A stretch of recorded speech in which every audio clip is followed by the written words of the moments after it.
Donc, bonjour.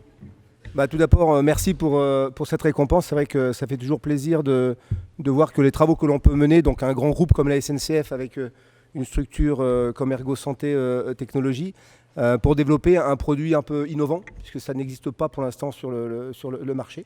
Donc c'est ce qu'on va essayer de vous présenter. Donc l'histoire a démarré en 2014 à la SNCF au niveau de la direction du matériel. Ils ont fait un lab maintenance haute performance. Comment on pouvait imaginer la maintenance du matériel roulant dans le futur. Et il y a plusieurs axes qui sont sortis. Il y en a un, c'est forcément l'usine du futur. On est tous dans cette démarche-là. Et donc forcément dans l'usine du futur, l'expérimentation des cobots et des exosquelettes. Donc là, on va juste rester sur la partie exosquelette. Quand on a commencé à regarder ce qui se faisait sur le marché à l'époque, fin 2015, début 2016, on n'a rien trouvé qui était adapté à nos exigences de travail. Cette technologie n'était pas assez mûre. En résumé, les produits étaient mono-assistance, donc un exosquelette, une assistance. Ils étaient lourds, ils étaient encombrants, etc. etc. Et nous, on ne travaille pas à la chaîne comme du travail à la chaîne. Donc forcément, on ne pouvait pas changer d'exosquelette parce qu'on avait besoin de différentes assistances. Là, vous pouvez voir un exemple, je te donne l'appareil juste après, un exemple d'activité physiquement difficile. On travaille sous caisse avec des outils qui sont lourds, les pièces sont lourdes, on a des postures contraintes. Et le fait d'utiliser ces nouvelles technologies d'assistance physique, ça permet vraiment d'assister les agents. Le micro, c'est mieux. Donc moi, c'est Samuel Corne du groupe Ergo Santé. Donc vite fait, on est un des acteurs majeurs des fournitures, la fabrication fourniture de solutions pour le maintien dans l'emploi des personnes handicapées et l'amélioration des conditions de travail sur des postures contraignantes comme ça. Quand l'appel d'offres de la création d'exosquelettes est apparu, je me suis dit, on est quand même une petite structure, hein, cette année on fait 7 millions de chiffres, c'est rien par rapport à la SNCF. Mais je me suis dit, ça m'intéressait, c'était un sujet qui nous semblait pertinent. Pareil, j'avais essayé de trouver des produits sur le marché, mais il n'y a rien qui correspondait vraiment aux besoins de mes clients. Donc je m'étais posé la question de construire en interne des exosquelettes. Et quand donc l'appel d'offres est passé, je me suis dit, forcément on a des concurrents, donc il y a des sociétés majeures, des grosses sociétés majeures d'exosquelettes qui vont, elles, répondre à l'appel d'offres en essayant de vendre leurs produits qui ont, je savais, déjà été testés. Donc moi, ce que je me suis dit, c'est que je vais proposer plutôt une méthodologie de conception. Et cette méthodologie, c'est déjà de poser les problèmes, savoir de quoi on parle, quoi. Passer du temps à poser la problématique et après, dans un second temps, viendra la phase de conception, quoi.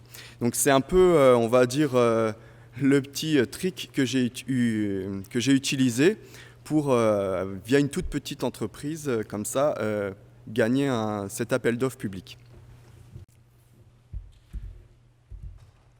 Donc, comme on ne trouvait pas de produit qui pouvait tout faire, je me suis dit, l'idée, ce serait d'avoir un couteau suisse, c'est-à-dire un exosquelette avec plein de fonctions, et en fonction des besoins que je peux avoir, je prends l'assistance qui correspond. Donc, on est parti de là. Et donc, on s'est dit, on voulait quelque part un exosquelette. Alors, on était gourmand quand même au départ. Hein. On voulait un exosquelette qui était modulaire, donc avec plein de fonctions. Là, vous en avez 5 sur moi. Léger, coût accessible, parce qu'il faut quand même que ce soit qu'on puisse l'acheter. Et puis, adaptable pour tous. Avec cet exosquelette, on va de 1,50 m à 2,03 m, le plus grand qu'on ait testé. Et en termes de poids, on a fait 50 kg jusqu'à 180 kg avec le même dispositif. C'était une de mes exigences. Je ne voulais pas différentes tailles, je voulais une seule taille. Et donc ici, vous avez schématiquement en fait toutes les fonctions que l'on a. Donc vous avez en bas à gauche, vous avez la logique manutention. Donc on peut avoir une assistance jusqu'à 15 kg. Ça veut dire que sur une charge de 30 kg, on assiste 15 kg de cette charge. Au-dessus, vous avez tout ce qui est support outillage. Au centre en haut, vous avez l'assistance à l'extension des cervicales. À droite en haut, vous avez maintien bras en l'air. Et puis le dernier en bas à droite, tout ce qui va être flexion et inclinaison du tronc. Donc ça permet vraiment de choisir l'assistance que l'on peut cumuler ou pas en fonction des problématiques. C'est un exercice qui est très complexe, c'est pour ça que ça a quand même pris 3 ans, parce que là, vous avez l'équivalent de 5 exosquelettes en un seul. Ça n'existe pas pour l'instant sur le marché, et on s'est bien amusé avec l'équipe d'Ergo Santé et l'équipe SNCF, justement, pour arriver à mailler en fait, toutes les exigences et tout ce qu'on pouvait trouver. On a eu une grosse influence avec les facteurs organisationnels et humains qui permet quelque part de ne pas avoir un regard simplement technique ou technologique, mais bien replacer l'humain au centre du système avec, en tenant compte effectivement de tout ce qui est documentation, traçabilité, les outillages, les équipements, l'organisation, etc., l'environnement de travail. Ça, c'est quelque chose qu'on intègre beaucoup à la SNCF.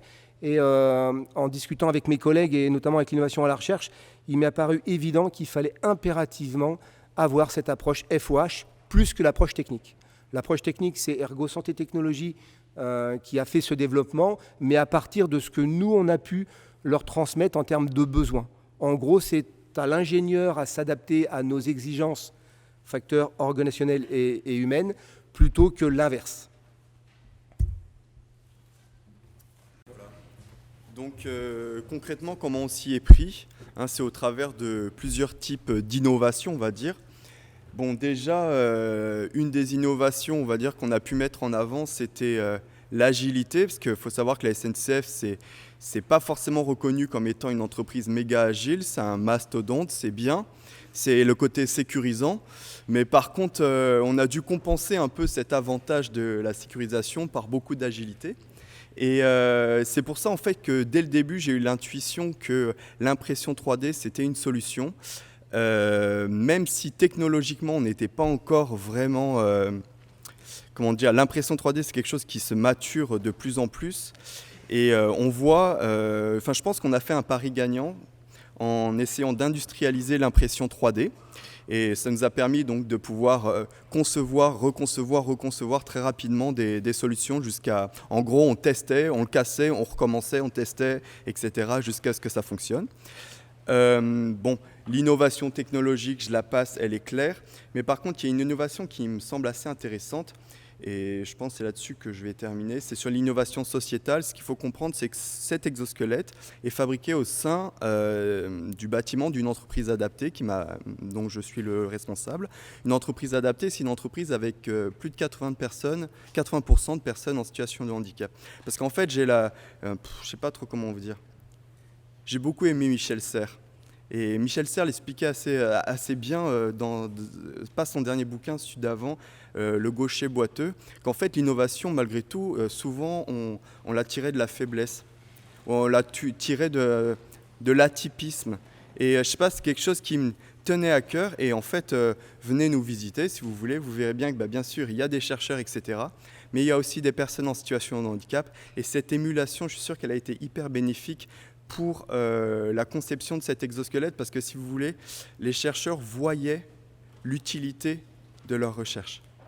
Et je pense que ça a été, pour moi, en tant que dirigeant, mais l'élément majeur, c'est-à-dire ce brassage de compétences, ce brassage de points de vue, etc. Et je pense que ça a fait du bien, ça a un peu rafraîchi les équipes au sein de la SNCF. Et en tout cas, bref, en peu de temps, on y est arrivé. Voilà.